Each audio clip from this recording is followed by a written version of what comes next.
Law practice చేస్తే మేము enforce చేయొద్దా మిమ్మల్ని? మేమేం చెప్పలేదు కదా. మరి ఎందుకు మరి ఆర్గ్యుమెంట్ ఎందుకు మరి మీ వాళ్ళతో? ఆర్గ్యుమెంట్ ఏం చెప్పలేదు, వెళ్తున్నాం సమయం వెళ్తున్నాం అని అంటే సార్ ఇక్కడనే రెగ్యులర్ చేస్తారు. నీకు చిన్న ఎగ్జాంపుల్ చెప్తాను. నువ్వు లా ప్రాక్టీస్ చేస్తున్నావు కదా, రామ్దేవ్ ప్రైవేట్ కంపెనీ చెప్పేది నువ్వు ఎగ్జాంపుల్ చెప్తాను. రామ్దేవ్ ప్రైవేట్ కంపెనీ అనే వ్యక్తి ఒకనికి జీతాలు ఇవ్వకుండా ఎగ్గొట్టిండు. ఆయనకు రావాల్సినటువంటి బోనస్లు కానీ జీతాలు కానీ సక్రమంగా ఇవ్వట్లేదు. ఆయన చేయాల్సిన డ్యూటీ సక్రమంగా నిర్వహించట్లేదు.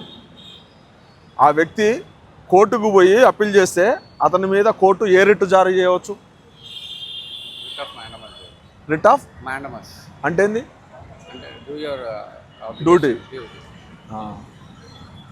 లా ప్రాక్టీస్ చేస్తున్నావు కదా, కోర్ట్స్ అనేవి ప్రైవేట్ వ్యక్తులకు ప్రైవేట్ ఆర్గనైజేషన్స్కి రిట్స్ ఎట్టి పరిస్థితుల్లో జారీ చేయబడవు.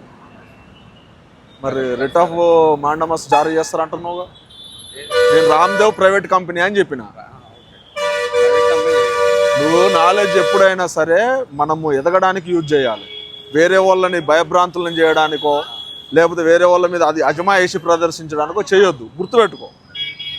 అర్థమవుతుందా? అందుకని జాగ్రత్తగా వినమని చెప్పిన. ప్రైవేటు వ్యక్తులకు ప్రైవేట్ ఆర్గనైజేషన్స్కి రిట్స్ జారీ చేయబడవు. అది టాలెంట్ని దాంట్లో యూజ్ చేయాలి. వీళ్ళ మీద రుబాబు చూపించడానికి తప్పు. తమ్ముడు చెప్పేది నువ్వు చదువు, మంచిగా చదువుకో, లా మంచిగా ప్రాక్టీస్ చేయి, ఒక మంచి లాయర్గా ఎదుగు.